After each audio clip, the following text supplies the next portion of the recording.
नमस्कार. संघर्ष वृत्तवाहिनीमध्ये आपलं स्वागत. घेऊया ठाणे आणि आसपासच्या परिसरामधील घडणाऱ्या महत्त्वाच्या घडामोडींचा आढावा. साहिर यांच्यावर मराठी भाषेत लिहिलेले पहिले पुस्तक आणि समाज माध्यमांचा वापर अतिशय उत्तमरित्या कसा केला जातो याचं उदाहरण हे पुस्तक आहे. साहिर चरित्र जर लिहिले तर आत्ताच्या पिढीला व सर्वांना त्याचा संपूर्ण जीवन प्रवास समजायला मदत होईल असं प्रतिपादन ज्येष्ठ लेखिका जयश्री देसाई यांनी केलंय. पुढे त्या म्हणाल्या, कलाकार, लेखक, कवी असेल त्यांचे योग्य पद्धतीने विश्लेषण केलं गेलं पाहिजे. तो ज्या अनुभवातून गेला त्याचे ठसे आपल्याला मिळत असतात आणि ते बाजूला करून कवीची कविता अभ्यासता येत नाही व समजून घेता येत नाही. यासाठी साहिर यांचे नीट बघितले पाहिजे. तसेच साहिर यांच्याबद्दल काही आठवणी विशद केल्या आहेत. Rotary club of north Thane आणि अनघा प्रकाशनच्या वतीने शुभांगी रामदास खरे लिखित साहिर एक शब्द गरुड या पुस्तकाचे प्रकाशन विष्णुनगर ठाणे सेंटर येथे मान्यवरांच्या उपस्थितीमध्ये पार पडले. या कार्यक्रमात अनघा प्रकाशनचे अमोल नाले, जयश्री देसाई, वृंदा दाभोळकर, रामदास खरे उपस्थित होते. मान्यवरांच्या हस्ते या ठिकाणी दीपप्रज्वलन करण्यात आलं. त्याचबरोबर साहिर यांची गाणी आणि सायली खरे यांनी कथ्थक प्रस्तुतीने कार्यक्रमाची सुरुवात केली. अमोल नाले आणि अनघा प्रकाशनचा प्रवास येथे विशद केला. शुभांगी खरे यावेळी बोलत होत्या. साहिर यांची गाणी घरात रेडिओ असल्यामुळे सतत कानावर पडायची. त्यातला अर्थ समजत नव्हता, पण त्यातले शब्द, माधुरी व अभिजात संगीत सतत कानावर पडायचे. साहिर हे माझ्या वडिलांचे आवडते होते. ते त्यांची गाणी, विशेष संस्कृत, हिंदी गाणी गुणगुणत असायचे. यावेळी त्यातला अर्थ व भाव समजत नसला तरी त्याचा मागावा घेत गेले आणि लहानपणी मागावा घेतला त्याचे पुढे पुस्तकात रूपांतर होत आहे. याचा आनंद होत आहे. तसेच हे पुस्तक बाबांच्या स्मृती जपण्यासारखं आहे. सर्वांचे प्रोत्साहन ही मोठी दाद आहे. लेखिका वृंदा दाभोळकर यांनीही या प्रसंगी कौतुक केलं आणि पुढे म्हणाल्या, कवीचे अस्तित्व प्रेमातून, वेदनेतून व संघर्षातून निर्माण होते. संगीत हा माणसाचा श्वास आहे. तर श्रीकांत बोजेवार यांनी सुद्धा मनोगत व्यक्त केलंय. साहिर यांच्या जुन्या आठवणी आणि त्यांचे अनुभव खुमासदार शैलीत व्यक्त केले. सुप्रिया पुरोहित हळबे यांनीही अभिवाचन केले. संपूर्ण कार्यक्रमाचे सूत्रसंचालन प्रतीक्षा बोर्डे यांनी केले. साहिर एक शब्द गारुड शुभांगी खरे यांचं हे पुस्तक आहे आणि साहिर उजनी यांनी गाणी लिहिलेल्या अनेक चित्रपटांपैकी 25 निवडक चित्रपट त्यांनी यात घेतलेले आहे आणि त्या गाण्यांचा आस्वाद त्यांनी त्यांच्या शब्दांमधून केलेला आहे. साहिरचं महत्त्व आणि साहिरची लेखणी आपल्या सगळ्यांना माहीतच आहे, परंतु त्यांच्या या सगळ्या लेखांमधून साहिर आपल्याला पुन्हा भेटतो. आपण त्या काळात जातो, ते सगळे चित्रपट आठवतात. त्यामुळे या भूतकाळाची एक रम्य यात्रा करायची असेल तर हे पुस्तक अवश्य वाचावं. त्यातून साहिरचं मोठेपण कळतं आणि आपल्या चित्रपट संगीताचं मोठेपण सुद्धा कळतं. साहिर एक शब्द गारुड हे शुभांगी ताई खरे यांचं पुस्तक आत्ता प्रकाशित झालं. ते पुस्तक मला खूप आवडलं. एक तर साहिर हा विषय आहे जो आपल्या सगळ्यांच्या जिव्हाळ्याचा आहे आणि शुभांगी ताईंना संगीताचा अभ्यास असावा. त्यामुळे त्यांनी त्या प्रत्येक स्टोरी मागे, म्हणजे नुसते त्यांनी 24 सिनेमे घेतलेत असं नाही, तर त्याचा अभ्यास त्यांचा तिथे परत परत दिसतो आपल्याला.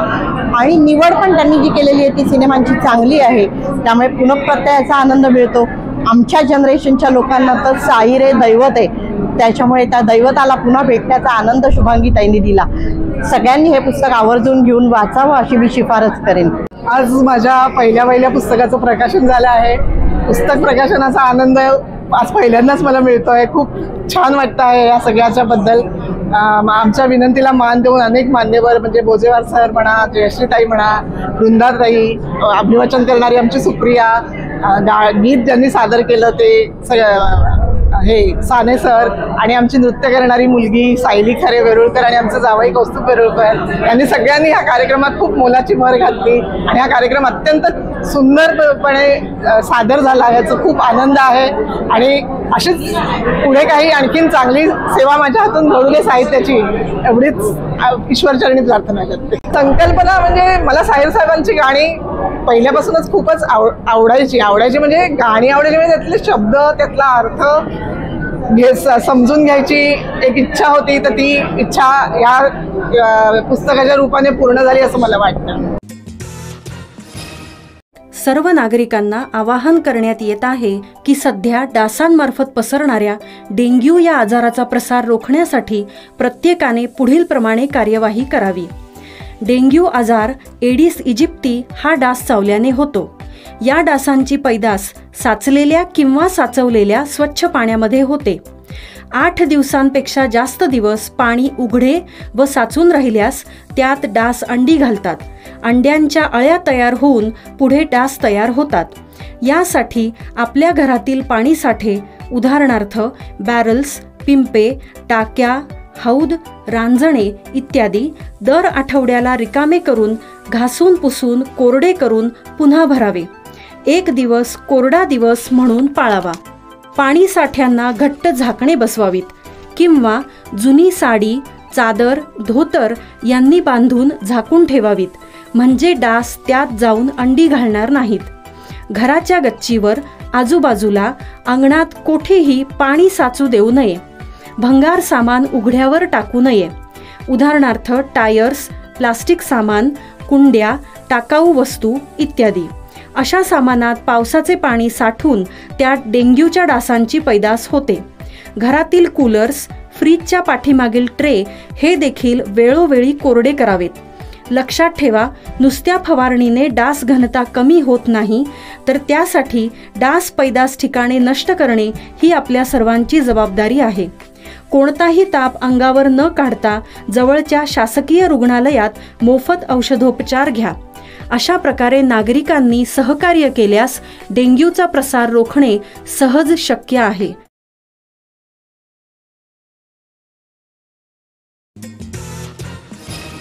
ठाणे प्रभागातील प्रभाग क्रमांक 8 मध्ये भारतीय जनता पक्षाला मोठे बळ मिळालं आहे. बाळकुम ग्रामस्थ शेतकरी सामाजिक संस्थेचे अनेक वर्षापासून सक्रिय असलेले प्रमुख पदाधिकारी तसेच महाराष्ट्र नवनिर्माण सेनेचे बाळकुममधील शाखा उपशाखा स्तरावरील महत्त्वाचे नेते यांनी एकत्रितपणे ठाणे भाजप मध्यवर्ती कार्यालयामध्ये प्रवेश केला आहे. हा पक्षप्रवेश ठाणे जिल्हा शहर भाजप माजी उपाध्यक्ष अनुराधा रोडे यांच्या सातत्यपूर्ण प्रयत्नांचे फलित मानलं जात आहे. गेल्या अनेक महिन्यांपासून त्यांनी पदाधिकाऱ्यांशी सातत्याने संवाद साधला आणि पंतप्रधान नरेंद्र मोदी, मुख्यमंत्री देवेंद्र फडणवीस यांच्या नेतृत्वावरती त्यांचा विश्वास संपादन केला. ठाणे येथील मध्यवर्ती भाजप कार्यालयात पार पडलेल्या या पक्षप्रवेश सोहळ्याला ठाणे जिल्हा अध्यक्ष संदीप लेले, महाराष्ट्र प्रदेश सचिव प्रवक्ते अजित चव्हाण, बाळकुम ब्रह्मांड मंडळ अध्यक्ष निलेश पाटील, महिला मोर्चा अध्यक्ष स्वप्नाली साळवी, युवा मोर्चा अध्यक्ष समर्थ नायक, जिल्हा सरचिटणीस विक्रम भोईर, प्रभाग क्रमांक 8चे अध्यक्ष तन्मय भोईर, जिल्हा विधी अध्यक्ष हेमंत म्हात्रे, ठाणे जिल्हा चिटणीस नैना भोईर, विशेष कार्यकारी अधिकारी समीर भोईर, शक्ती केंद्र प्रमुख राधा शर्मा, ओबीसी जिल्हा उपाध्यक्ष हरीश पुर्णेकर, मंडळ उपाध्यक्ष निशांत पाटील, वर्तक माजीवाडा मंडळ सरचिटणीस अजित सांगणे, मार्गदर्शक बळीराम भोईर यांच्यासह भाजपाचे अनेक वरिष्ठ नेते येथे कार्यक्रमाला उपस्थित होते.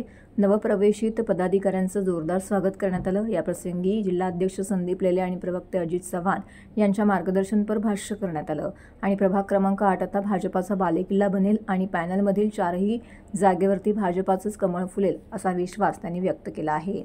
बाळकुममधील पदाधिकाऱ्यांचा हा पक्षप्रवेश ठाणे जिल्हा भाजपसाठी दीपावलीनंतरची सर्वात मोठी राजकीय भेट मानली जात आहे आणि अनुराधा रोडे यांच्यावरती कौतुकाचा वर्षाव होत आहे.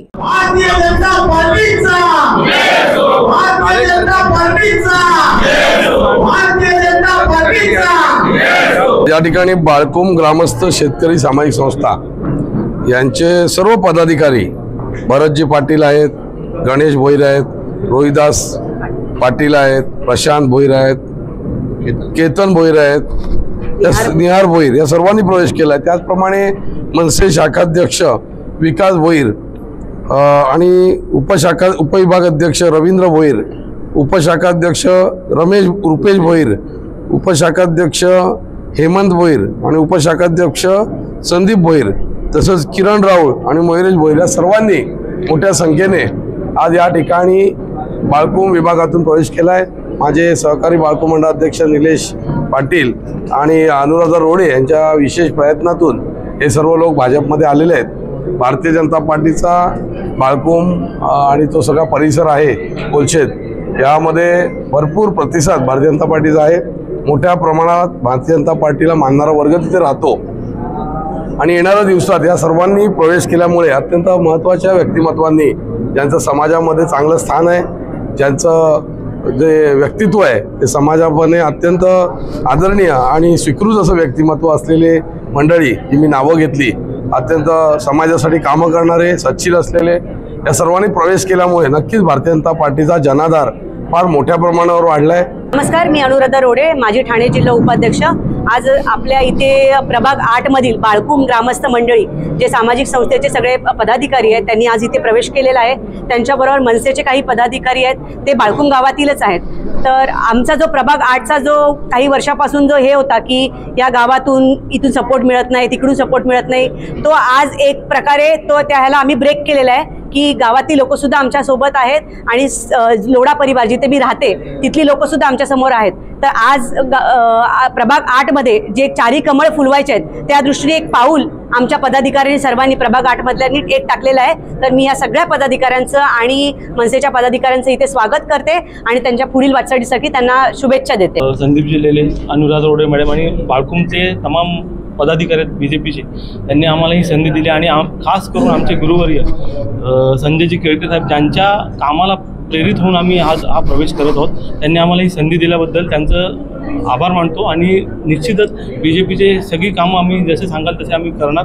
खरं तर या बाळकुम ब्रह्मांड मंडळ जो नव्याने स्थापित झाला आणि आम्हाला ह्या मंडळाचे या ठाणे शहराचे अध्यक्ष म्हणून माननीय संदीपजी लेले साहेब यांच्या नेतृत्वाखाली आम्हाला जे काम करायची संधी इथे लाभली, तसेच ह्या विभागात आम्ही जे येतोय ह्या 148 ठाणे शहर या मतदारसंघातनं आपले सर्वांचे परिचित असलेले आपले सर्वांचे लोकनेते माननीय आमदार संजयजी केळकर साहेब यांनी जो कामाचा झपाटा ह्या विभागात लावलेला आहे, या सर्वाचा आज जो फायदा खऱ्या अर्थाने या इलेक्शनपूर्वी आम्हाला जो होताना दिसत आहे, जेणेकरून या प्रभाग क्रमांक 8चा जर विचार केला तर ह्या बाळकुम ग्रामस्थ शेतकरी संघटना यांच्या माध्यमातून गेल्या 15 ते 20 वर्षापासून जो भूमिपुत्रांसाठी लढा चालू होता आणि ह्या कुठल्याही राजकीय पक्षाच्या छताखाली ते नव्हते, पण आज माननीय अध्यक्ष लेलेजी साहेब यांच्या अध्यक्षतेखाली असलेल्या आपल्या भारतीय जनता पार्टीमध्ये त्यांनी जो प्रवेश केलेला आहे आणि एक भारतीय जनता पार्टीची ताकद ही काय असते ही ओळखून ते आज इथे प्रवेश करतायत। नक्कीच मी अभिमानाने सांगू इच्छितोय की आज आम्ही जे केलेले कार्य आहे हे कुठेतरी सार्थक होते असं आम्हाला वाटतंय आणि भविष्यात देखील या सर्व ग्रामस्थांना येणाऱ्या ज्या अडचणी आहेत हे भारतीय जनता पार्टीच्या माध्यमातून कशा सोडवल्या जातील, आम्ही वेळोवेळी अध्यक्षांच्या माध्यमातून असेल किंवा आमचे आमदार असतील यांच्या सर्वांच्या माध्यमातून ही वेळोवेळी कशी त्यांची अडचण दूर केली जाईल। मग त्या अनेक समस्या साहेब आहेत, आज त्या समस्यांचा येत्या काही महिन्यांमध्ये होणाऱ्या ठाणे महानगरपालिका निवडणुकीसाठी पालिका निवडणूक विभागाने प्रारूप मतदार याद्याही जाहीर केल्या आहेत। मात्र या याद्यांमध्ये मोठा घोळ असल्याचा आरोप करत मनसेचे नेते अविनाश जाधव यांनी सोमवारी पालिका मुख्यालयाला धडक दिली। यावेळी जोरदार घोषणाबाजी करत निवडणूक अधिकाऱ्यांना घेराव घालण्यात आला, तसेच जाब देखील विचारला गेला। यानंतर अतिरिक्त आयुक्त प्रशांत रोडे यांनी शिष्टमंडळाला भेट देत त्यांच्याशी चर्चा केली। त्यामुळे कार्यकर्त्यांनी जोरदार घोषणाबाजी केल्याने पालिका मुख्यालयात काही काळ गोंधळाचं वातावरण होतं। ठाणे महापालिकेची निवडणूक जानेवारी महिन्यात होण्याची शक्यता वर्तवली जात आहे। या निवडणुकीसाठी पालिकेच्या निवडणूक विभागाने गेल्या काही महिन्यांपासून तयारी सुरू केली आहे। या निवडणुकीसाठी अंतिम प्रभाग रचनेबरोबरच आरक्षण सोडत प्रक्रिया पालिका निवडणूक विभागाने उरकली असून त्यापाठोपाठ प्रारूप मतदार याद्याही जाहीर केल्या आहेत। याद्यांमध्ये मोठा घोळ असल्याचा आरोप मनसेचे नेते अविनाश जाधव यांनी केलेला आहे। ठाणे महानगरपालिकेने मतदार याद्या जाहीर करण्याची 15 दिवस आधीच प्रभागांचे नकाशे जाहीर केले होते, परंतु मंजूर नकाशा आणि त्यामधील मतदार संख्या यामध्ये मोठी तफावत आहे। हे एका प्रभागाच्या निरीक्षणातून समोर आले असून ठाणे महापालिका क्षेत्रात एकूण 33 प्रभाग आहेत। नकाशामध्ये दाखवलेल्या सीमारेषेच्या बाहेरील देखील इमारती आणि मतदारांची नोंदणी मतदार यादीत करण्यात आलेली आहे। एकूण मतदार संख्या अंदाजे 16,49,000 एवढी असून त्यामध्ये साधारण 4 लाखांच्या आसपास मतदार वाढलेले आहेत। याचा अर्थ सर्वसाधारणपणे प्रत्येक प्रभागांमध्ये 20-25,000 आणि 25% मतदार संख्या वाढली आहे, असा आरोप जाधव यांनी केलेला आहे। मला असं वाटतं की ज्या प्रारूप याद्या जाहीर केल्या आहेत त्याच्यामध्ये प्रचंड घोळ आहे। जवळजवळ प्रत्येक प्रभागामध्ये बाहेरच्या याद्या घुसवण्यात आलेल्या आहेत। एक प्रभाग तर असा आहे की प्रभाग क्रमांक 3 त्याच्यामध्ये रेमंडची नावं आलेली आहेत। 5व्या प्रभागातल्या लोकांची नावं तिकडे आलेली आहेत आणि मला असं वाटतं की जर अशा प्रकारे जर मतदार घुसवणार असाल, नगरसेवकांना आवश्यक असलेले मतदार आपल्या आपल्या वॉर्डामध्ये आणणार असाल तर ह्या निवडणुका निष्पक्ष कशा होऊ शकतील। आम्ही अनेक झोल झालेत ते आता निवडणूक अधिकाऱ्यांना दाखवलेले आहेत, तेही निशब्द होते, त्यांनाही काही उत्तरं त्यांच्याकडे नव्हती।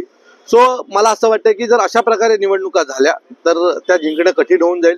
जोपर्यंत निवडणूक याद्या साफ होत नाहीत, त्यातल्या ज्या काही कन्फ्युजन आहेत ते दूर होत नाहीत, तोपर्यंत निवडणुका झाल्या नाही पाहिजेत, आमची अशी महाराष्ट्र नवनिर्माण सेनेची मागणी। ज्यांची नावं वगळलेली आहेत, म्हणजे ज्यांनी विधानसभेला मतदान केलं त्यातली अनेक नावं आता महापालिकेला नाही आहेत, आणि अनेक नावं अशी आहेत की जी अचानक वॉर्डात आली.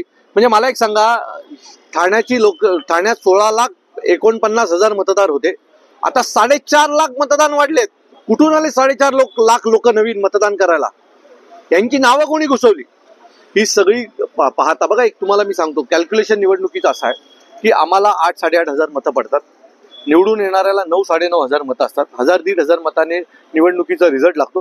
ही जी काही 1,000-1,500 मतांनी हे निवडून येतात ना, ती ही बाहेरनं आणलेली बोगस नावं आणि त्यांच्या जीवावर हे मागील अनेक वर्षापासून निवडून येऊन आम्ही ठाण्याचे मायबाप आहोत असं दाखवण्याचा जो प्रयत्न काही लोक करतायत तो चुकीचा आहे. याच्यामुळे चांगले कार्यकर्ते जे 5-5 वर्ष लोकांची कामं करतात, मेहनत करतात, लोकांमध्ये जातात, लोकांची कामं करतात, आणि अशी मुलं मग या अशा बोगस मतदानांमुळे निवडणुकीमध्ये पडतात आणि मग चांगला उमेदवार वॉर्डाला मिळतच नाही. कोणाची तरी बायको जी कधी रस्त्यावर आलेली नसते, जिचा काही राजकारणाशी संबंध नसतो, ती नगरसेवक होते आणि 5 वर्ष ती घरात बसून राहते. त्यामुळे त्या वॉर्डाची वाट लागते. माझी मतदारांना पण विनंती आहे, चिन्ह पाहू नका, काम करणाऱ्या मुलांना संधी द्या, नाहीतर तुमच्या शहराचा वाटोळा होईल एवढं नक्की. म्हणजे आता मतदार याद्यांमध्ये झोळ करायचा आणि निवडणुकीला 5-5, 10-10 करोड रुपये वॉर्डामध्ये वाटायचे आणि असेच हे निवडून येतात. नाहीतर यांची लायकी नाही हो निवडून येण्याची. हे बघा, आता हे आम्ही समोर आणलं सगळं, अशा अनेक गोष्टी आहेत. आता आम्ही वॉर्डावाईज जाऊन काम करू, जेवढे जास्तीत जास्त ऑब्जेक्शन नोंदवता येतील तेवढे नोंदवू, आणि त्यातूनही काही नाही झालं तर मग निवडणुकीचा दिवस आहेच आमच्यासाठी. परिवहन मंत्री आणि स्थानिक आमदार प्रताप सरनाईक यांच्या निधीतून डॉक्टर आनंदीबाई जोशी प्रसूतिगृहाचे अत्याधुनिक रुग्णालय रूपांतर करण्याच्या महत्त्वाकांक्षी प्रकल्पाचा भूमिपूजन सोहळा संपन्न झाला आहे. ब्राह्मण विद्यालयासमोरील वर्तकनगर येथे हा कार्यक्रम पार पडला. नव्या रुग्णालयामध्ये 100 खाटांची आधुनिक सुविधा उपलब्ध होणार असून परिसरातील नागरिकांसाठी हा एक प्रकल्प दिलासा देणारा ठरणार आहे. अत्याधुनिक वैद्यकीय तंत्रज्ञान, उन्नत उपचार व्यवस्था आणि रुग्ण सेवेसाठी आवश्यक सोयीसुविधांनी परिपूर्ण अशी रचना या रुग्णालयाची असणार आहे, असं प्रतिपादन मंत्री सरनाईक यांनी केलेलं आहे. या सोहळ्याला माजी महापौर हरिश्चंद्र पाटील, ठाणे महापालिका उपायुक्त उमेश बिरारी, वैद्यकीय अधीक्षक प्रसाद पाटील, राजेंद्र फाटक, राधिका फाटक, विमल बोईर, कल्पना पाटील, भगवान देवकाते इत्यादी शिवसेनेचे पदाधिकारी येथे उपस्थित होते. त्याचबरोबर लोकमान्य नगर परिसरातील सिद्धिविनायक उद्यानाचं नूतनीकरण पूर्ण झाल्यानंतर त्याचा देखील या ठिकाणी परिवहन मंत्री प्रताप सरनाईक यांच्या हस्ते लोकार्पण करण्यात आलं. या लोकार्पण सोहळ्याला विभाग प्रमुख श्री रामचंद्र गुरव, संतोष ढमाले, माजी नगरसेविका आशा संदीप डोंगरे, विभाग संघटिका टीना डिसोजा, वैभव दळवी इत्यादी मान्यवर उपस्थित होते. उद्यानाच्या नूतनीकरणामुळे स्थानिक रहिवाशांसाठी आरोग्यदायी, स्वच्छ आणि आकर्षक असा नवा मनोरंजनाचा परिसर उपलब्ध होणार असून लहान मुलांसाठी खेळण्याची साधने, पायवाटा, वृक्ष लागवड आणि हरित परिसर यामुळे उद्यानाचा दर्जा लक्षणीयरित्या उंचावला गेल्याचं प्रतिपादन मंत्री सरनाईक यांनी केलं आहे. आनंदीबाई जोशी रुग्णालय हे प्रसूतिगृह पूर्ण ठाण्यामध्ये परिचित होतं. धर्मवीर आनंद दिघे साहेबांनी त्याचं निर्माण त्यावेळेस केलं होतं आणि त्यासाठी जो काही महापालिकेच्या माध्यमातून निधी लागेल तो दिला होता. एकनाथ शिंदे साहेबांनी वेगवेगळ्या पद्धतीनं ज्यावेळेस ह्या प्रसूतिगृहाला निधीची आवश्यकता असेल त्यावेळेस तो निधी उपलब्ध करून दिला होता. आजही एकनाथ शिंदे साहेब मुख्यमंत्री असताना त्यांच्या कार्यकाळामध्ये ह्या प्रसूतिगृहासाठी निधीची आवश्यकता होती, म्हणून मी सातत्यानं पाठपुरावा केला स्थानिक आमदार म्हणून आणि एकनाथ शिंदे साहेबांनी 25 कोटी रुपयाचा निधी ह्या आनंदीबाई जोशी रुग्णालयासाठी दिलेला आहे. प्रामुख्यानं बेसमेंट, तळ अधिक 3 मजल्याची ही इमारत आहे. 25 कोटी रुपये त्यासाठी राज्य शासनाच्या माध्यमातून ठाणे महापालिका खर्च करते आहे. परंतु तरीसुद्धा भविष्यामध्ये वाढत्या लोकसंख्येचा विचार करून ही इमारत सुसज्ज असावी, अजून वरती 4 ते 5 माळे चढता यावे यासाठी ती RCCची प्रोव्हिजन तशी आम्ही ह्या ठिकाणी आज करतोय आणि आता 25 कोटी रुपये आणि भविष्यामध्ये अजून 25 कोटी रुपये अशा पद्धतीची ती तजवीज करण्याच्या सूचना मी महापालिका आयुक्तांना केलेल्या आहेत. सुरुवातीच्या काळामध्ये आम्ही हे 3 माळ्याचे इस्पितळ सर्वसामान्य जनतेसाठी खुलं करू, कारण ह्या इस्पितळ बंद असल्यामुळे या ठिकाणी गोरगरीब जी बिचारी प्रसूतिगृहासाठी येणारे जे पेशंट आहे ते आम्ही चिंतामणी दिघे लोकमान्य नगरला आम्ही शिफ्ट केलेले. त्या ठिकाणी 35 वार्ड आम्ही ह्या 35 बेड ह्या प्रसूतिगृहासाठी निर्माण केलेले आहेत आणि त्यामुळे भविष्यामध्ये ह्या वर्तकनगर, लोकमान्य नगर परिसरातील वाढत्या लोकसंख्येचा विचार करता आम्ही ही इमारत सुसज्ज अशी करतोय.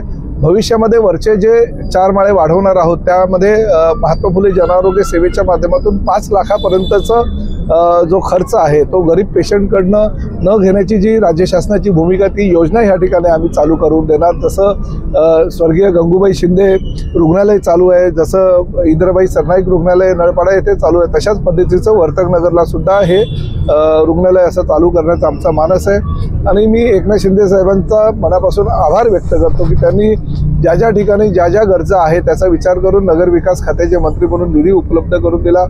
आयुक्त सौरभराव यांचेही आभार व्यक्त करतो. आमचे संजय कदम, गव्हाणे पासून सगळे आमचे अधिकारी वर्ग, बिरारी आणि अनेक जे महापालिकेचे आरोग्य खात्याचे अधिकारी आहेत त्यांनी सुद्धा या हॉस्पिटलच्या पाठपुरावा मी करत असताना योग्य ते सहकार्य केलं, त्याबद्दल त्यांचाही ऋणी आहे. या भागातील सर्व लोकप्रतिनिधी, आमच्या शहर प्रमुख राजू फाटक आहेत, आमच्या हरिश्चंद्र पाटील आहेत, आमच्या फाटक ताई आहेत, ते बरोबर त्याचबरोबर कल्पनाताई पाटील आहे, आमच्या विमलताई भोईर आहेत. या सगळ्या लोकप्रतिनिधींनी वारंवार या हॉस्पिटलच्या निर्मितीसाठी पाठपुरावा केल्यामुळे ही हॉस्पिटलची सुसज्ज इमारत आज या ठिकाणी होते. त्यामुळे त्यांचंही मी जेवढं कौतुक करावं तेवढं कमीच आहे. त्यांनी ह्यासाठी आपलं योगदान दिलेलं आहे. तर हे होतं संघर्ष वृत्तवाहिनीचं आजचं बातमीपत्र. उद्या पुन्हा भेटू याच वेळी याच ठिकाणी ताज्या घडामोडींसह. तोपर्यंत नमस्कार.